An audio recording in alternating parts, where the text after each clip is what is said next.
Olá, eu sou Tânia Bragança e estamos aqui para mais um episódio do nosso podcast Praxijur Conexão Jurídica, o seu podcast jurídico. E juntamente com o Dr. Cleuton Guimarães, hoje temos a honra de receber no nosso podcast o Dr. Andrei Guimarães Duarte. Doutor, um prazer recebê-lo aqui. É muito bom ter pessoas da sua competência com a gente. Eu tenho certeza, né, doutor Cleuton, que o doutor Andrei vai, assim, nos trazer muitas novidades, muitas coisas. Muito obrigada. Imagina, eu que agradeço estar aqui, o convite de vocês, estar diante de vocês, para a gente conversar sobre esse assunto atraente, né? Gostoso de falar, né? Diferente, sai um pouquinho, a gente consegue divagar, né? A gente consegue sair um pouco só do mundo jurídico, propriamente dito, e consegue pensar nas coisas que estão acontecendo. Né? Muito bom. E principalmente porque são assuntos novos e que a gente tem muita dúvida, né? Sim. Só ouvindo eles conversar aqui antes, na pré-gravação, eu já falei, meu Deus, tem muita coisa nova, né, doutor? É um assunto bom, muita novidade. E, por favor, faça as honras. Então, doutor Andrei, muito obrigado por vir até aqui para conversar conosco sobre um tema, né, tão relevante, que é exatamente esse tema da questão dos bens digitais. Sim. O senhor hoje é tabelião, né? Sou tabelião. Fala um pouco sobre o senhor, sua vida profissional. Vamos lá. Você é envolvido com magistério? Então, vamos lá. Eu sou tabelião estou indo para 21 anos. Sim. Já sou formado lá. Nem parece. Bastante.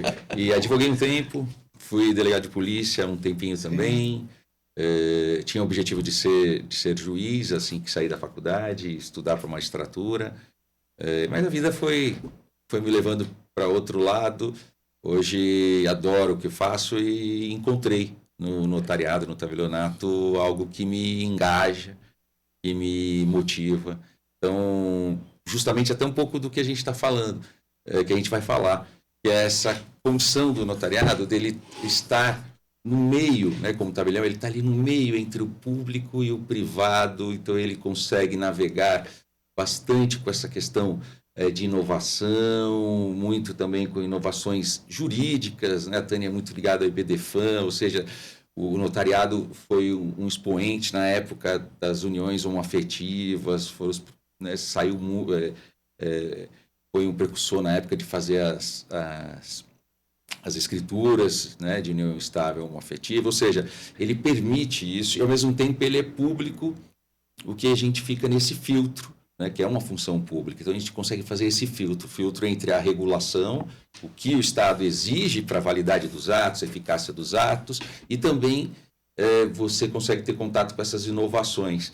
E vivemos numa quadra que inovação é que não falta. Né? Não é? E os tabelionatos estão ganhando cada vez mais campo, né? Por conta, acho que inclusive da loucura que hoje é o judiciário, a quantidade de processos, né? Então, a gente vê que de lá para cá aumentou muito, né? As possibilidades, né? Sim.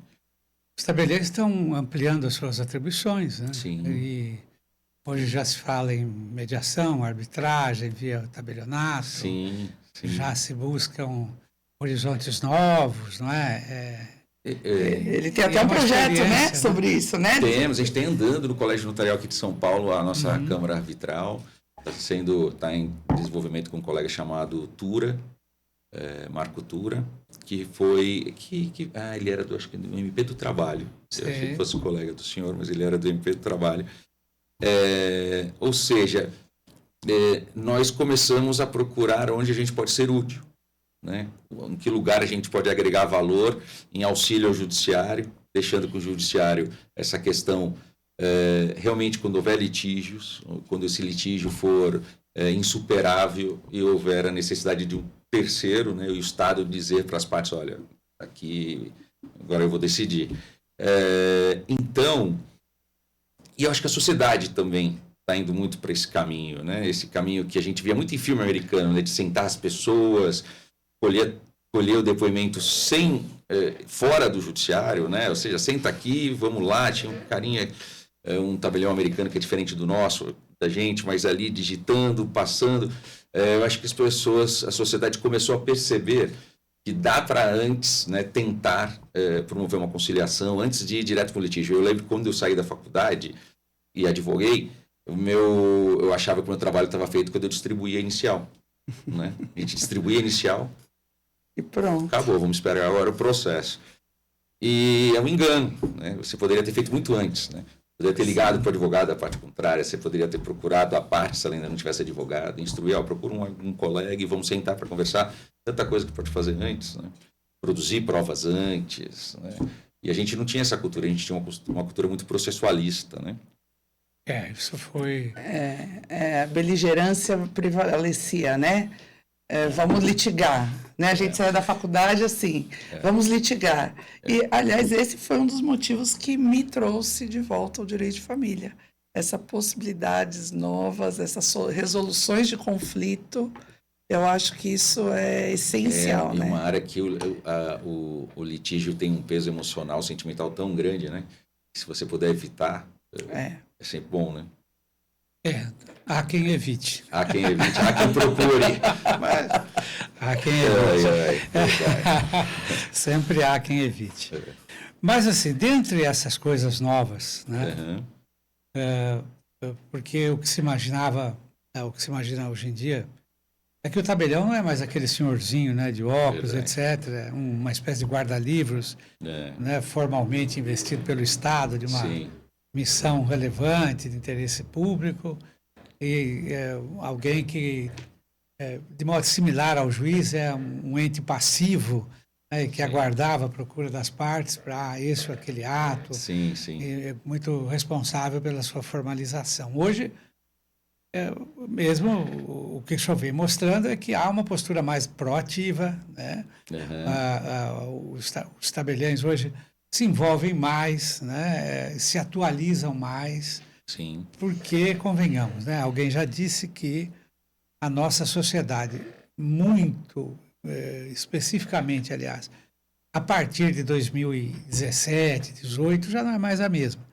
Temos a evolução tecnológica, o fato da realidade digital, do universo digital que tomou conta de uma vez, né, de todos nós e tal.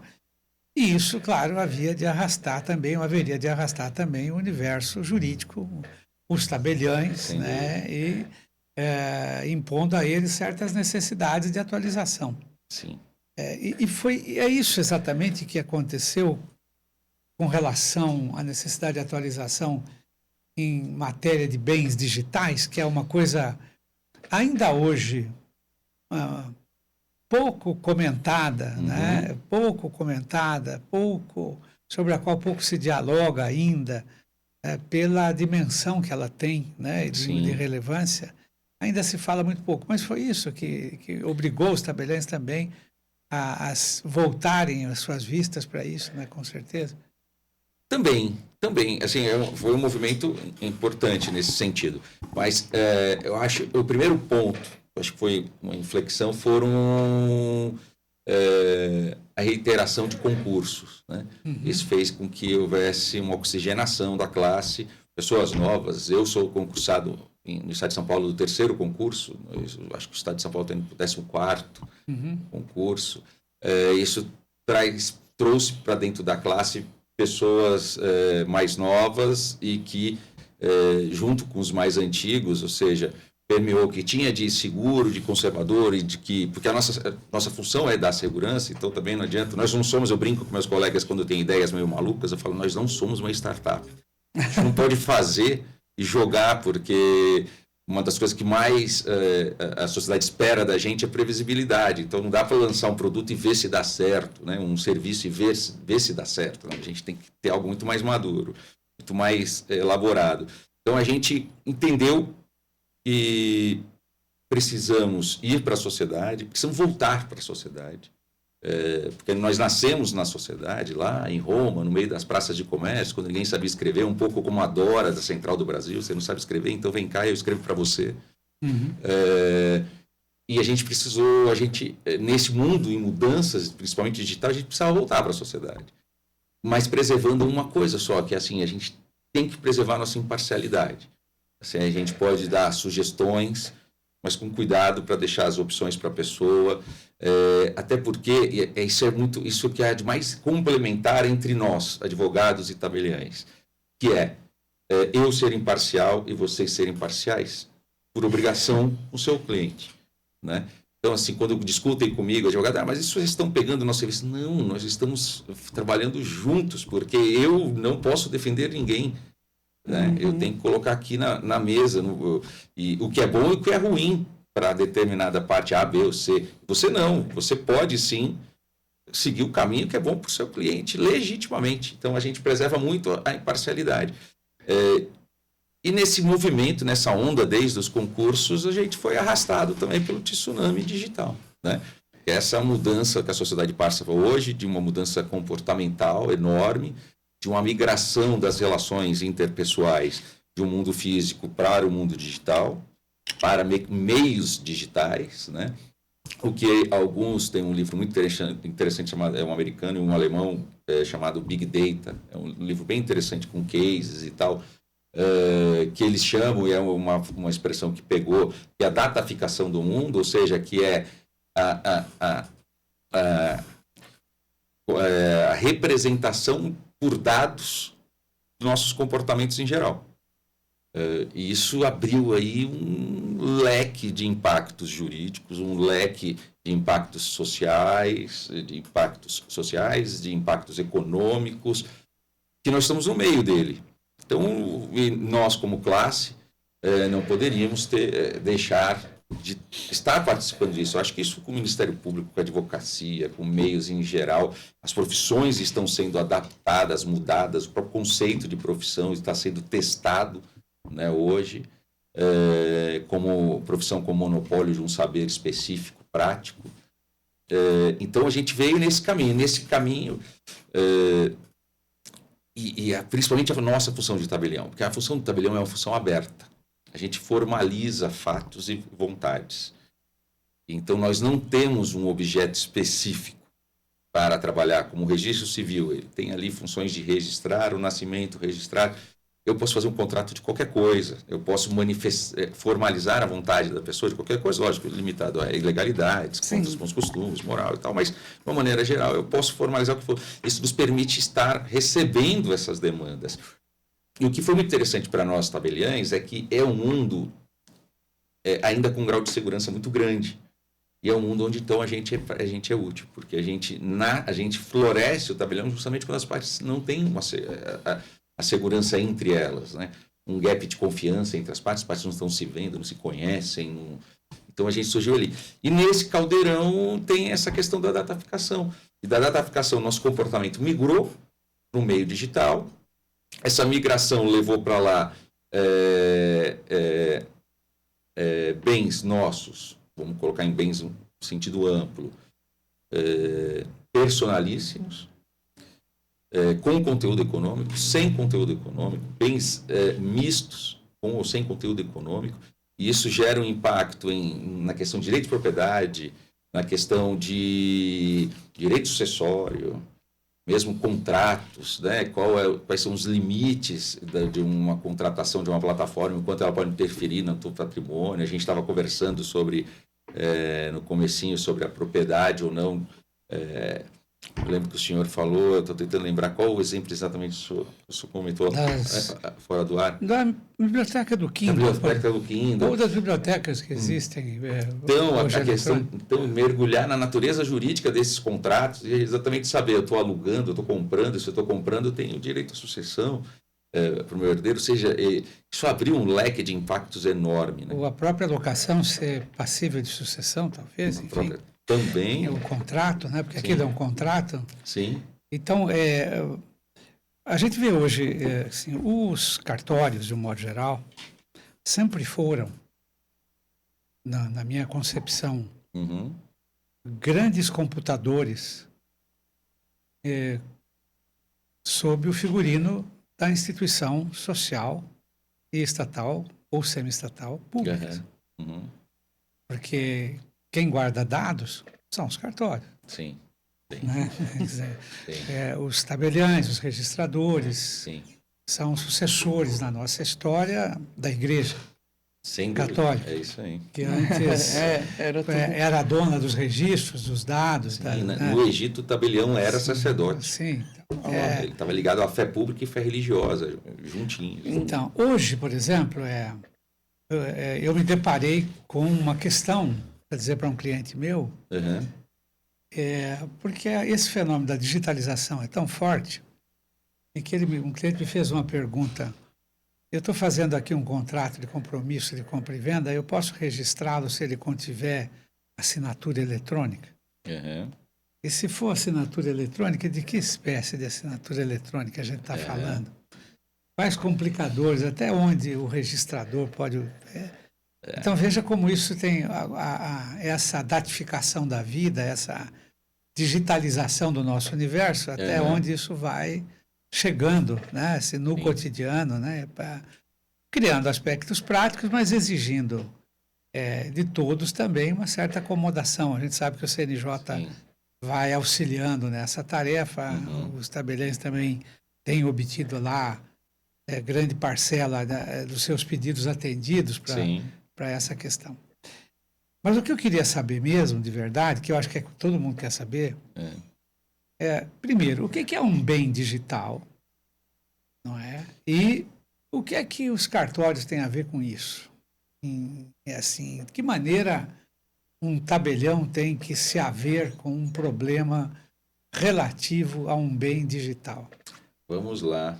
Primeiro, então, vamos buscar uma classificação antiga, que eu acho que ela encaixa bem, que é de corpóreo e incorpóreo. Nós estamos tratando de um bem incorpóreo. Né? Nós estamos tratando ali muito de um direito. Né? E então, o primeiro impacto, acho que nessa classificação, é entender que é um bem incorpóreo e aplicar todo o regime jurídico que nós temos para bem incorpóreos. Né? A segunda parte da pergunta é onde encaixamos o tabelião nessa esteira, é justamente por ser um bem incorpóreo e ainda sem definições concretas, ainda sem tratamento jurídico concreto em várias situações, ou seja, que ainda há um certo lapso de confiança e credibilidade. O tabelião, que a gente fala de uma confiança institucional, ou seja, justamente porque de todo aquele arcabouço que o senhor falou antes, é uma figura pública, uma função pública, mas altamente regulamentada, e isso traz uma certa âncora de segurança para a pessoa quando ela lida com uma contratação, uma negociação que é feita por um clique. Né? Ou seja, peraí, talvez aqui, neste caso concreto, eu esteja havendo uma necessidade de preencher um buraco de confiança que eu ainda tenho. Então, o tabelião, por ter essa atribuição aberta, que eu falei no comecinho, a gente se coloca apto a parar e falar, não, vamos dar um grau de confiança, de assessoramento jurídico aqui, de confiança no ato que você deseja fazer. E nesse ponto, o senhor estava falando de assinatura eletrônica, né, então, qualificada, avançada, simples, quais são os efeitos. A legislação ainda é confusa nesse sentido. Você tem ali uma série de leis que eu lembro que uma época, em 2020 e 2021, a legislação de assinatura eletrônica mudou 3 vezes em 1 ano e meio. Não, e hoje o judiciário não está nem mais aceitando as assinaturas do notariado. Em alguns casos. Em alguns casos, os juízes. Então, assim, a gente fica perdido, né? Porque. A gente precisa, então nesse sentido de preencher um pouco essa necessidade de segurança, o tabelião encaixou muito bem nessa nova realidade, principalmente diante da fluidez dos fatos no mundo digital, da incerteza agora com deepfake, com IA, com imagem gerada por IA, ou seja, você saber a origem de onde está sendo feito, como as pessoas se encontraram, falaram, fixar o fato, é algo que a gente faz muito bem com a ata notarial, porque a pessoa te manda uma mensagem e apaga em seguida, e tudo que ela causou de dano vai embora. Então, a nossa atribuição permitiu que a gente preenchesse esse leque. E, voltando a bem digital, a gente começou a se deparar, em especial, que é interessante, Como a gente faz inventário extrajudicial, tem o testamento, tem alguns atos relacionados a direito sucessório, a gente começou a se deparar com... Esse talvez tenha sido uma mola propulsora de falar de bem digital, que são as questões sucessórias. E então a gente começou a se deparar com essa questão e como trabalhar ela. Então, quando a gente fala de bens, principalmente digitais, ele está sendo analisado de trás para frente. A gente está começando a ver, primeiro, como são os direitos sucessórios para esses bens. E isso está nos fazendo pensar no que são esses bens, né? E como eles são tratados. E é muito fluido, porque tem forte impacto dos contratos das plataformas. Então, assim, quais os direitos daquele contrato que ninguém lê, aquelas cláusulas estão sendo aplicadas ou não.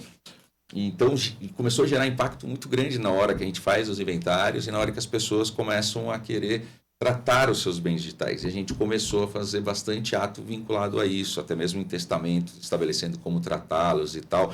Porque mesmo a jurisprudência hoje, ela ainda é fluida, né? Você costuma dividir esses bens em econômico, com conteúdo econômico, sem conteúdo econômico, que são fáceis de perceber, mas são mais difíceis quando a gente se lida com o que está no meio, né? Como o caso da imagem da Elis Regina, naquela propaganda, né? A imagem dela é pública, no sentido de ela era uma pessoa pública, os direitos da obra dela foram herdados pelos filhos, mas a imagem dela tem um conteúdo personalíssimo. A imagem dela é o que ela era, representava a personalidade dela. Eu boto então uma interrogação no que eu vou falar agora. Ela, de repente, os herdeiros teriam direito a usar a imagem dela por ter herdado direitos econômicos, né? Teriam direito a usar a imagem dela, a imagem digital dela? Ou ela poderia odiar Kombi e nunca querer fazer propaganda para Kombi, né? Então, você se depara com determinados direitos que estão no meio.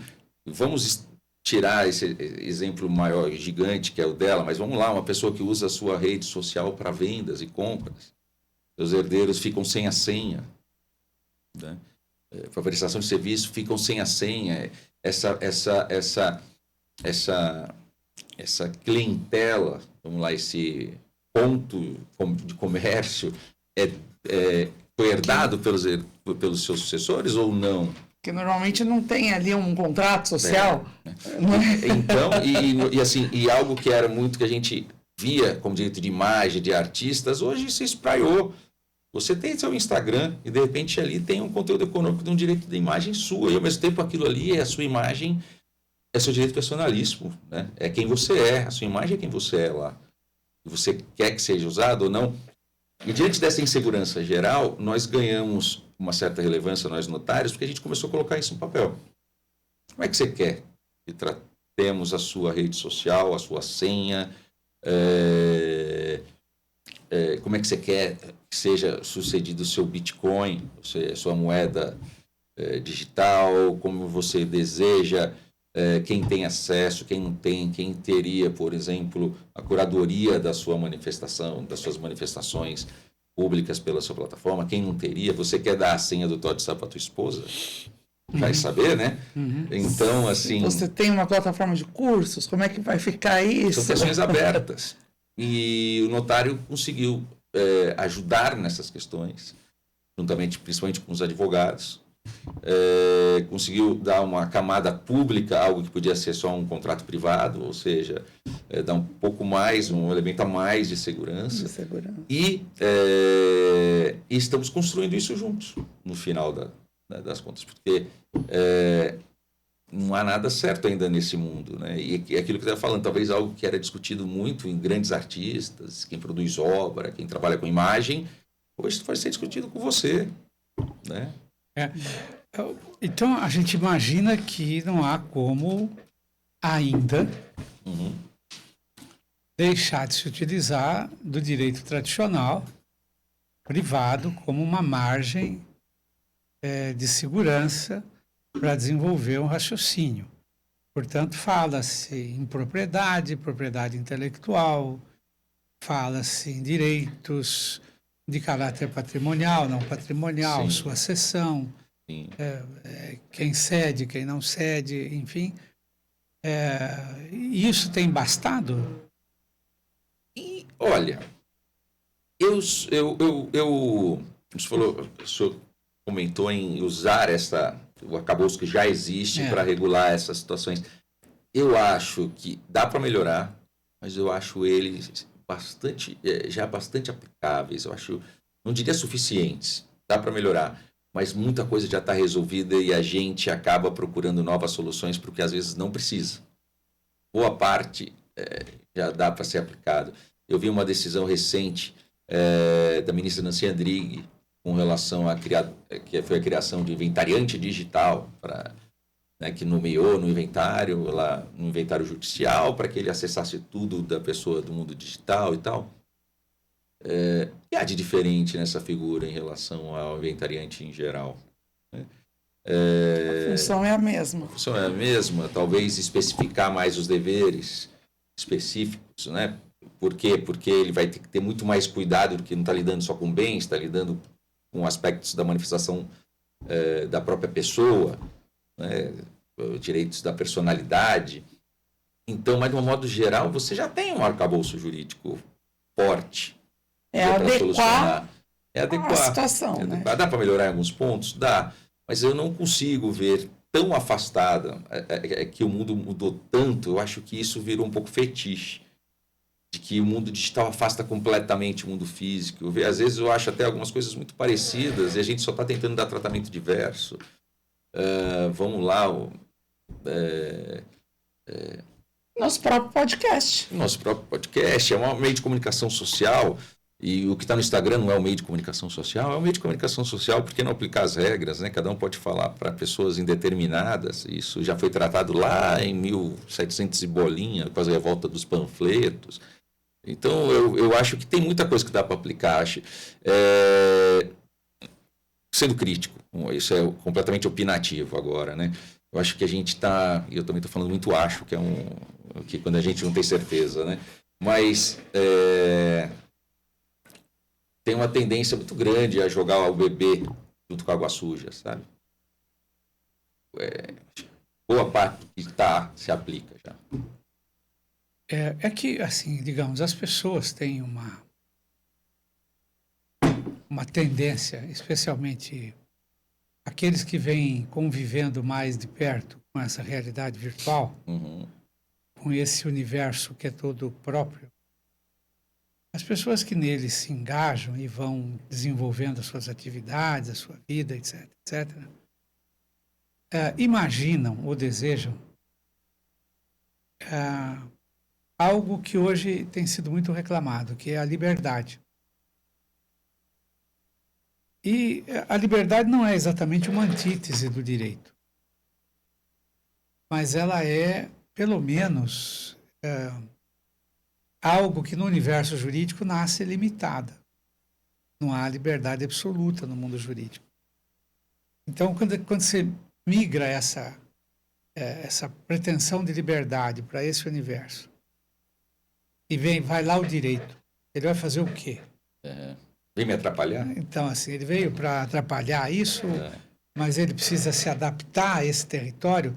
Haveria um direito adaptável a esse universo dos bens digitais e, digamos, que pudesse concentrar parâmetros um tanto diferentes para que ele ficasse mais ajustado, por exemplo, ele fosse mais leniente à liberdade criativa e outras manifestações do tipo, que geram, por exemplo, eu sempre discuto com os meus filhos, que eles tentam me explicar isso muitas vezes e não consigo entender o que é uma NFT. Por que o Neymar pagou 2 milhões de dólares no NFT? Eu falo, mas o que é um NFT? Por que pode valer 2 milhões de dólares uma NFT? Por que o Neymar investe nisso? Não, outras pessoas também investem. E como é que se regula isso? Não é exatamente, eu sei que é algo artístico, mas não é exatamente a arte sobre a qual a gente normalmente, né, trata. Sim. Não é que tem lá as suas peculiaridades, mas o direito ainda dá conta de resolver equilibradamente disputas a respeito. Mas numa NFT, o que é que o direito tem a fazer aí com isso? Então, eu acho que muito. E a própria estruturação que foi dada, a arquitetura tecnológica que levou a criar a NFT, ela vem justamente para atender algo que para o direito é essencial, que é a individualização da coisa, né? Para ela ter valor, né? Então, quando a gente fala em NFT, né, um token não fungível, e a gente já começa a tratar em conceito de fungibilidade, que está regulado no código ou não, né? Você precisa para que ela surgiu? Para a necessidade de individualizar uma coisa digital e com isso torná-la única, né? Por quê? No mundo digital as coisas são muito facilmente replicadas. Isso faz perda de valor. No mundo digital... Insegurança. Né? Então, ou seja, visto os golpes que os advogados estão sofrendo. Essa semana imitaram a voz da minha sócia e passaram... Isso só vai aumentar. Eu acho até que isso vai ser um refluxo dessa onda e voltar algumas coisas importantes. Falar, opa, vamos trazer as coisas importantes de novo aqui para o mundo analógico. Algumas coisas com mais importância. Mas, então, a NFT já surgiu dessa necessidade de falar, olha, no mundo digital nós temos aí uma questão que é muito ruim para quando a gente quer dar valor às coisas, que é a sua possibilidade de replicação. Então, a NFT, o que ela faz? Ela fecha um determinado arquivo, né, um determinado conjunto de dados, uma imagem, uma foto do Neymar, por exemplo, ela fecha aquilo, ela criptografa e ela torna única. Você pode ter aquela foto diversas vezes, mas aquela não é a foto original. Você pode tirar a foto, copiar, replicar ela à vontade, mas qual é a original? A original está na carteira de X pessoa. Ela é a única, né? Por isso que começaram a surgir empresas que eles chamam de memoráveis, que trabalham com NFT de memoráveis. Então, por exemplo, os times de futebol da Europa, eles pegam aquela camisa que acabou o jogo, eles digitalizam ela, imagem, foto, tokenizam ela, e ela começa a ser vendida em token para as pessoas, sabendo que aquele token é o que foi tirado no dia, na hora, naquele momento, no meio do vestiário. Os outros, ok. Mas aquele está criptografado e aquele está fechado com uma senha, aquele tem mais valor que os outros. Então, aí a gente já vê essa necessidade de voltar a ter menos multiplicação e mais individualização. A NFT surgiu nesse caminho, nesse contexto, né, que é uma possibilidade de eu criptografar, eu tenho uma chave pública, uma chave privada, e elas batem e eu consigo negociar ela, porque senão eu perco valor naquilo que não deixa de ser único, né? E voltando um passo atrás nas características do mundo digital, isso me trouxe, por que no mundo digital, então, eu não preciso do direito e tudo mais? Eu preciso muito mais do direito, porque no mundo digital nós temos uma multiplicação do dano. O alcance do mundo digital ele é exponencial, então, a exponencialidade do dano, ele é exponencial para o bem e para o mal. Você atinge muito mais pessoas e consegue fazer uma vaquinha para ajudar uma pessoa que está com câncer. Mas, ao mesmo tempo, quando você comete uma fraude, você atinge muito mais pessoas. Então, isso faz com que o direito vai precisar de estar mais presente, né? Vamos pegar o caso do INSS. Foi alguma novidade? Uma novidade, né? Fraude do INSS existe desde que inventaram o INSS, desde que inventaram a Previdência. Pegava o quê? 1.000, 5.000 aposentadorias fraudulentas, com exame médico errado, né, o cara falsificou documento, um RG falso e tal, ok, porque o mundo físico tem limites, né? Ele não conseguia atingir tantas pessoas. Quando ele transpôs para o mundo digital, quantas pessoas ele atingiu? Milhares. Milhões.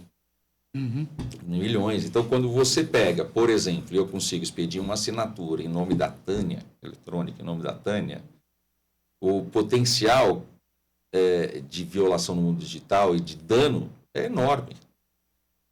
Eu vou conseguir causar muito mais dano. Isso é assustador, porque no final o valor é real, o valor não é digital. Então, vamos lá, quantos bilhões? 6 bilhões deu o problema do INSS? Né? Ou seja, aquilo que parecia virtual ali dentro, ele virou, na hora que foi contabilizar, ele é real. Né? Então, assim, eu acho que o direito precisa estar até mais presente. Eu não sei se ele precisa ter novas ferramentas. Entendi, mas jurídicas. Estar mais ali atento. Né? Boa parte eu acho que nós já temos. Mas a gente precisa, o Estado precisa aprender a usar essas ferramentas no mundo digital. E essa nova forma de autenticação das conversas de WhatsApp que saiu agora, esses dias? O Enote Prova. Isso. Então, havia algumas empresas, algumas empresas que fazem isso, né? Verifact e tal, né? É algo similar, mas que a gente utiliza. Qual a diferença? Isso eu escuto algumas pessoas. A diferença já existia no mundo físico. Você não pode pegar uma prova e tirar uma cópia você mesmo e levar em juízo. E o juiz vai dar o valor que ele acha que deve dar.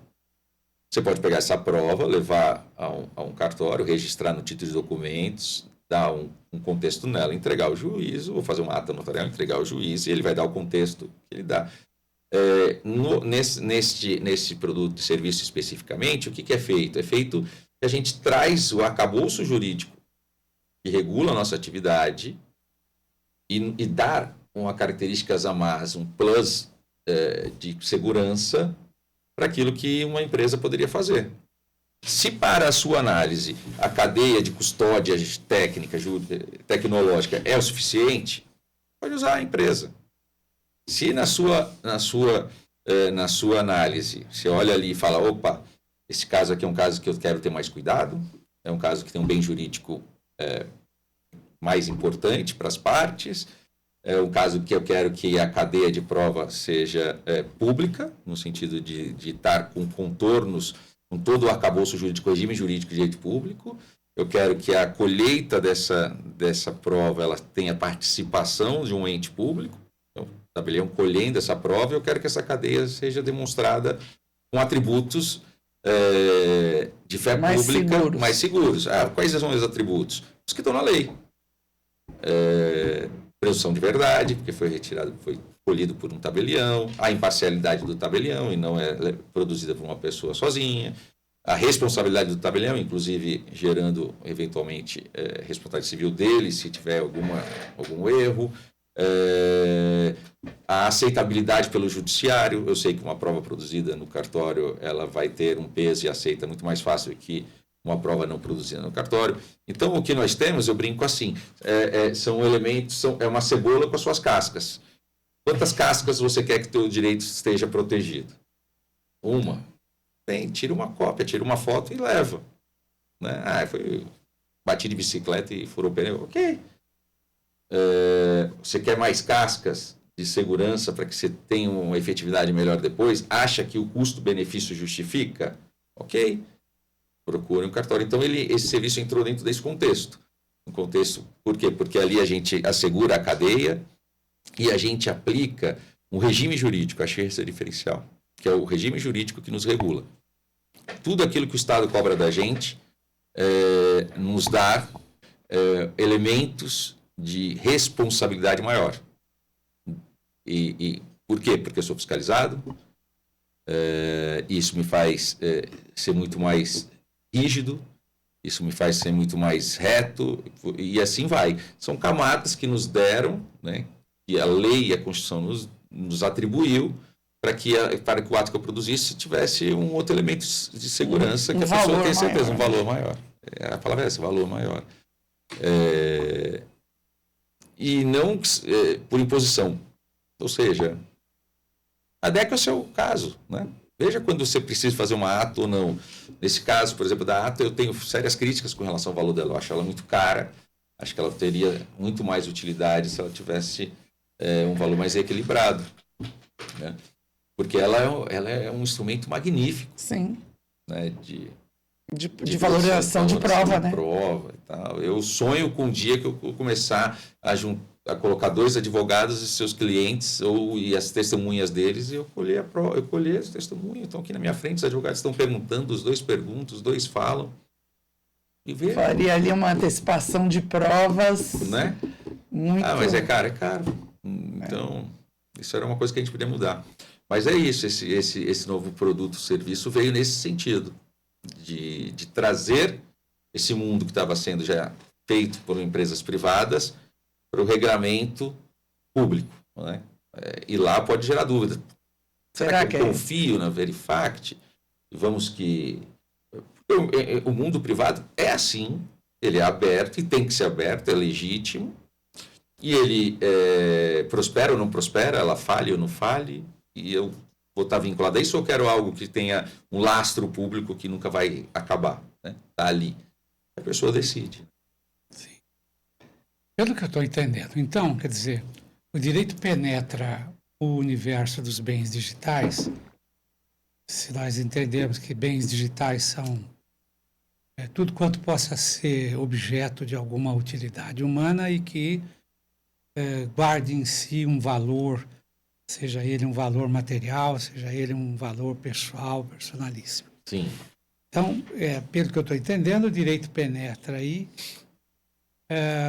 para regular uma única coisa, a segurança.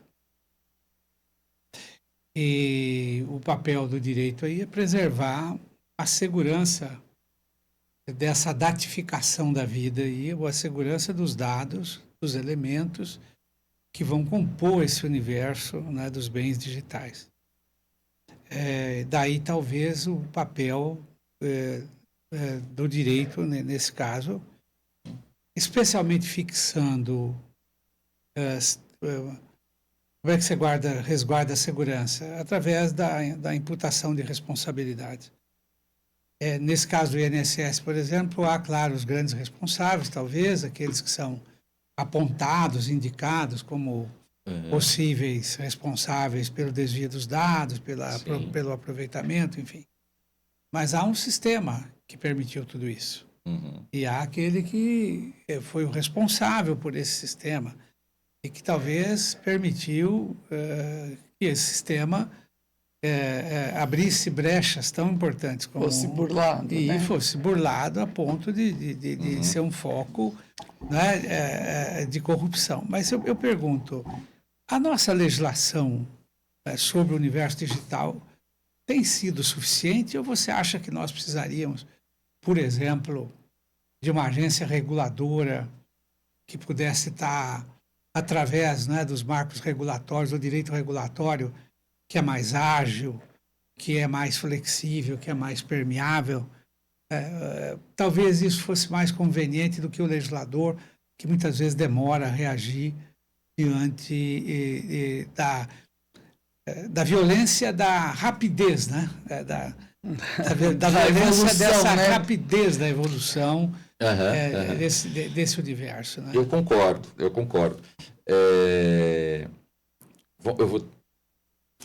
tenho muita simpatia com a ideia da agência. Eu gosto muito até de fazer um paralelo com a própria Anvisa, porque eu acho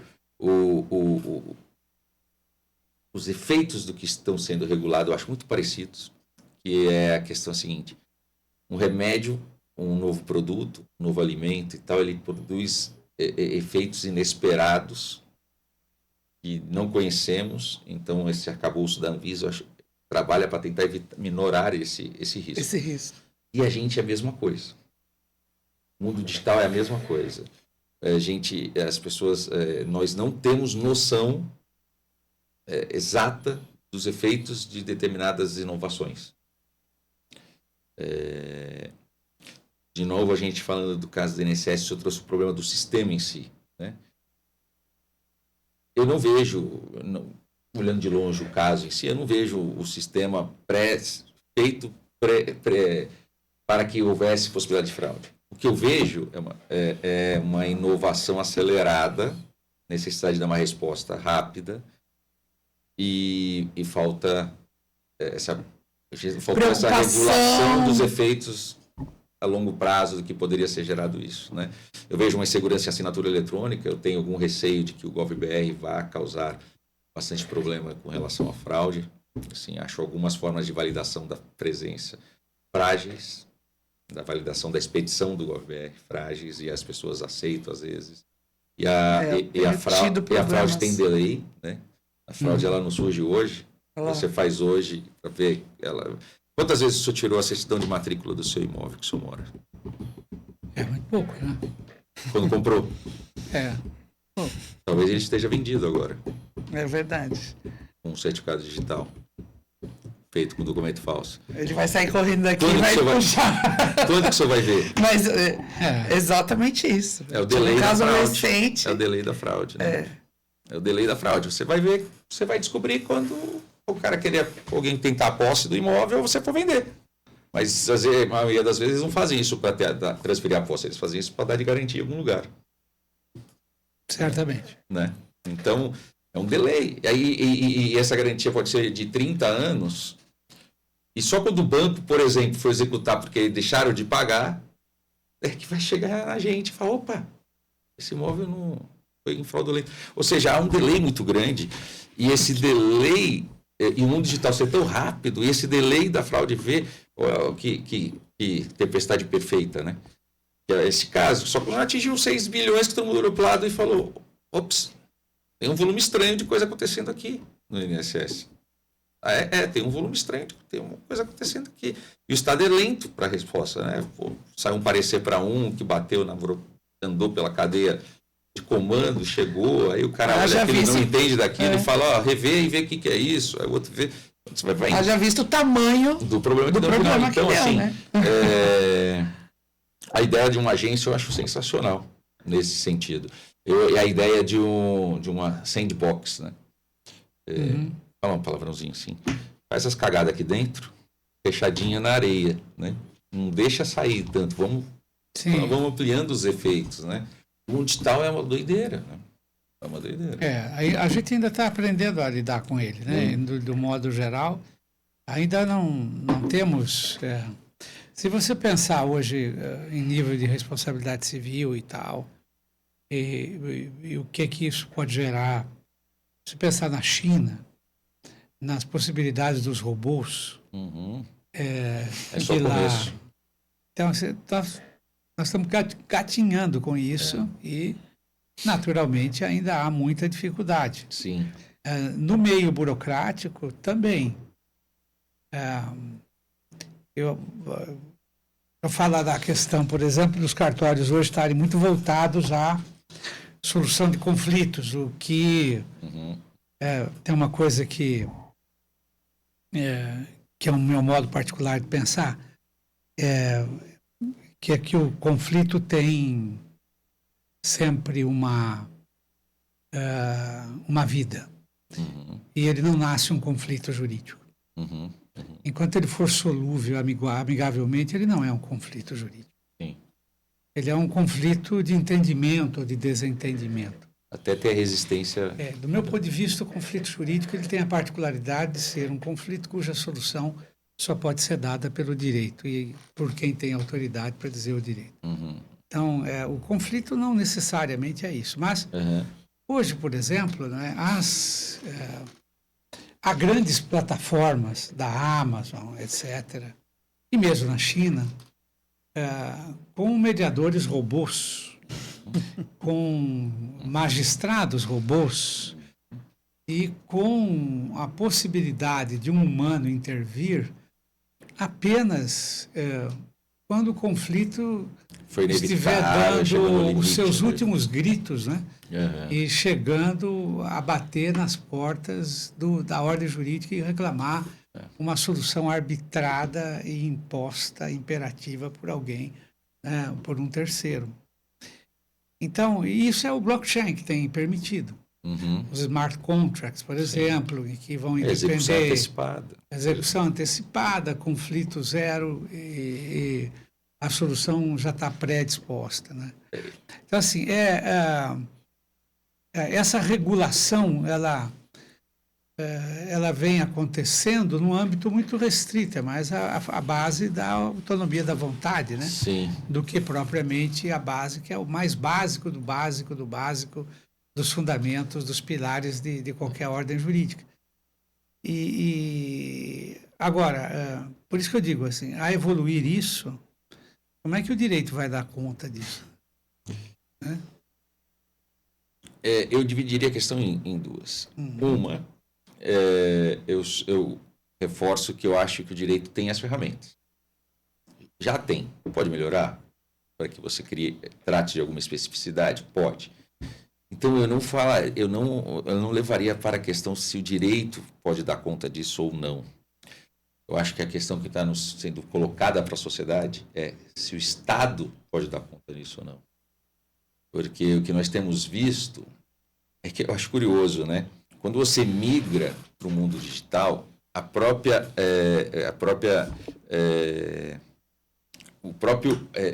base de onde você está se manifestando, o ambiente, ele não é mais público, ele é privado. Privado no sentido de pertencer a alguém. Então, aquilo que a gente considerava que era do Estado, onde eu ando? Eu ando na rua. A rua é um bem público. É um bem público de uso comum. Aí eu falo, onde eu ando no mundo digital? Eu ando no Facebook. Mas o Facebook não é público. Então, eu tenho quase que uma substituição de quem me regula, né?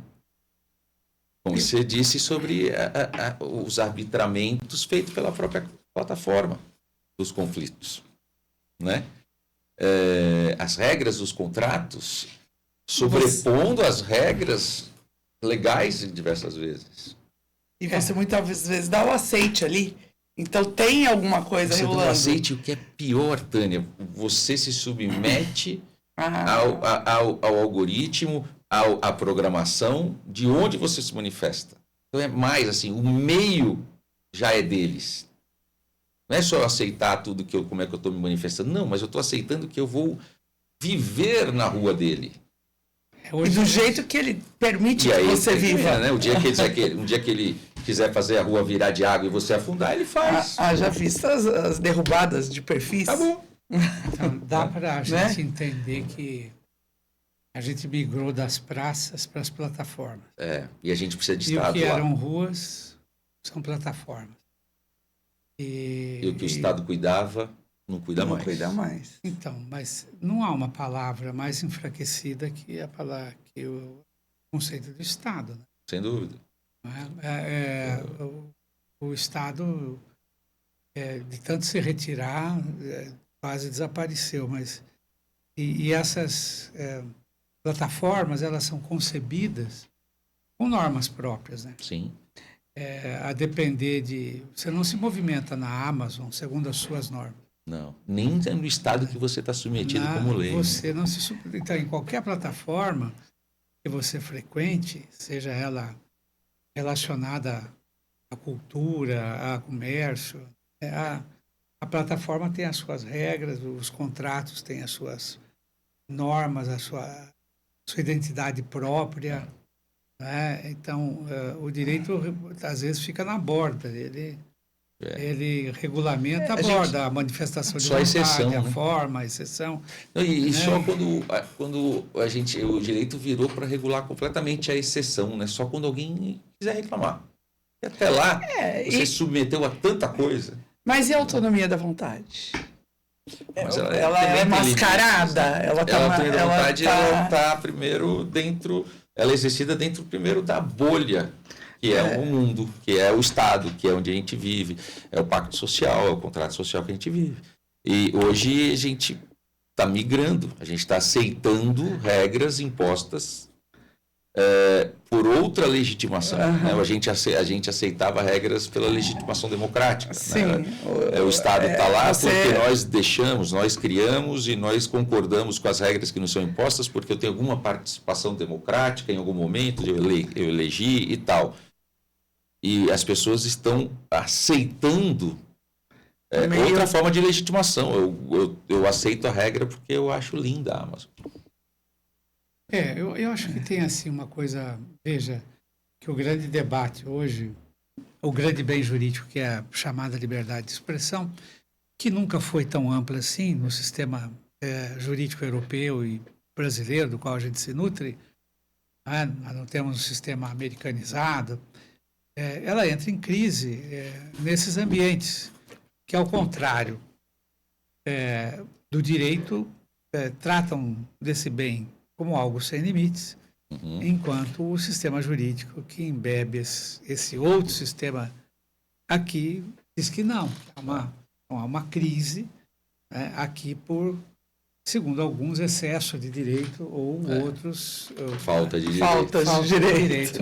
O que há, o que esse bem, que não é um bem essencialmente digital, é humano. Sim. Ele pode ser explorado numa plataforma ou no mundo digital, mas ele é um direito humano. E todo direito, no fundo, é humano, né? Não há como.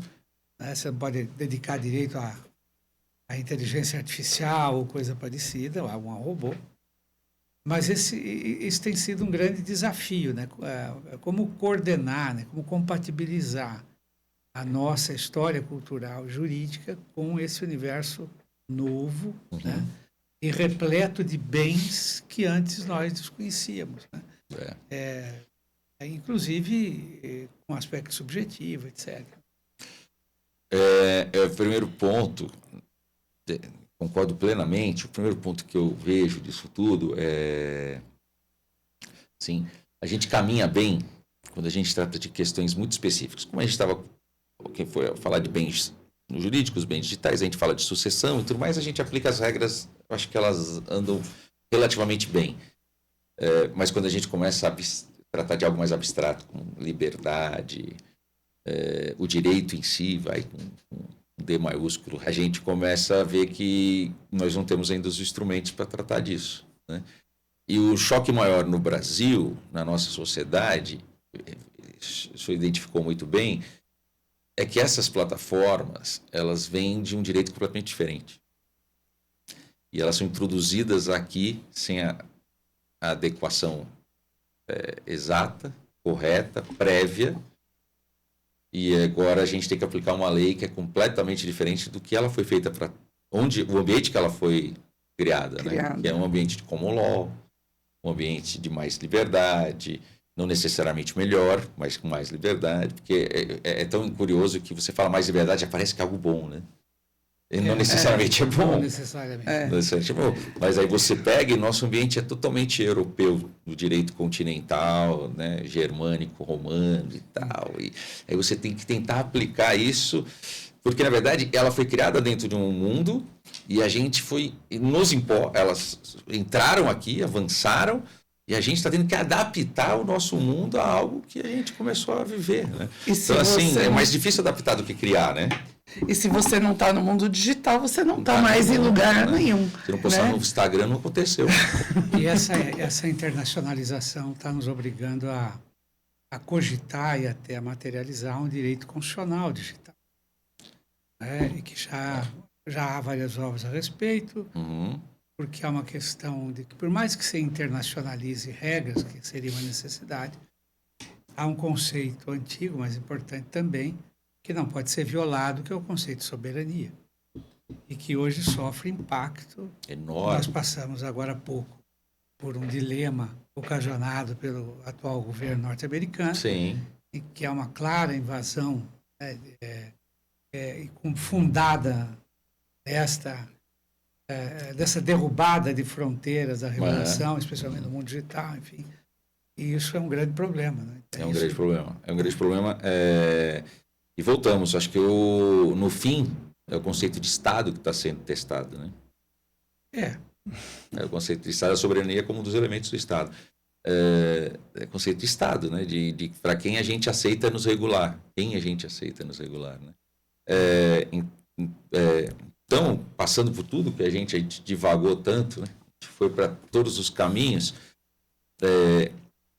o que eu entendo no final como um grande resumo, que é a decisão política que nós vamos ter que tomar como sociedade, é quem colocar como beneficiário de todas essas mudanças, que no meu conceito é o ser humano, né? Ou seja, nós temos que manter o ser humano como o objetivo do direito. protagonista, né? Protagonista, né? E não a tecnologia por si só, não a inovação por si só. São instrumentos, ferramentas, né?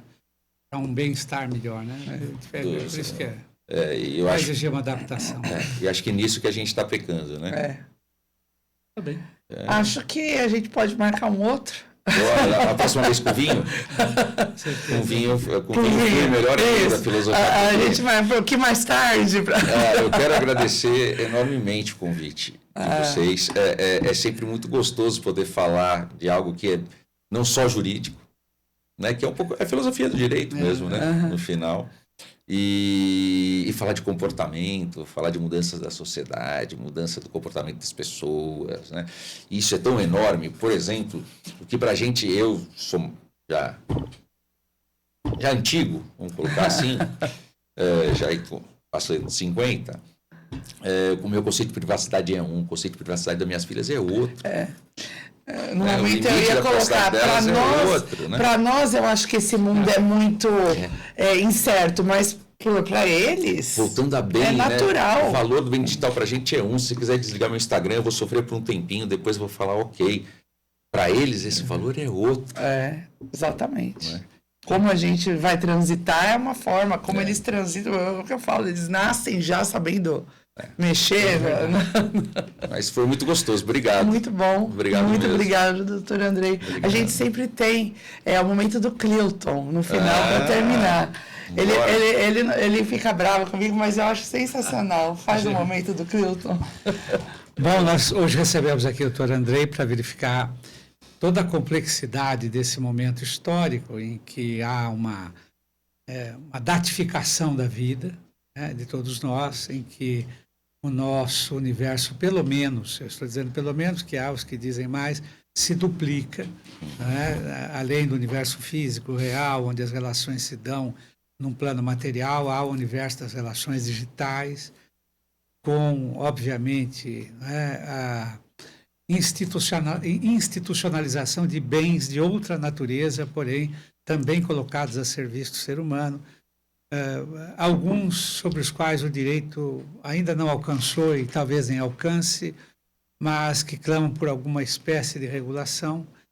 Então, esse momento atual foi muito bem descrito pelo Dr. Andrei, e que é um momento, como todos sabem e perceberam, de um volume muito maior de dúvidas do que de certezas, né?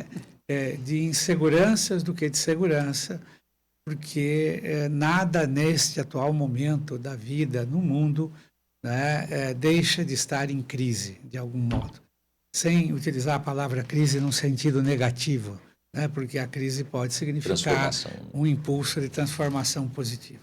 Mas o fato é que nós vivemos essa crise e o direito padece disso também, quando sente também a sua pouca força para alcançar realidades tão mutantes e tão rapidamente mutantes como são essas, né, do universo virtual. Mas foi muito bom a conversa e certamente teremos outras.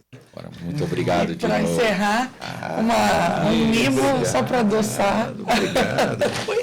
O convite já foi um presente, ainda ganha um presente. Imagina. Obrigado. Realmente é uma honra e foi muito gostoso. Assim, espero mesmo ser convidado de novo. Certamente, a honra foi toda nossa. Obrigado. E acompanhe as nossas redes sociais. Nós estamos no YouTube, no Instagram com o podcast Praxisjur Conexão Jurídica, o seu podcast jurídico. Obrigada. Obrigado. Obrigado mesmo.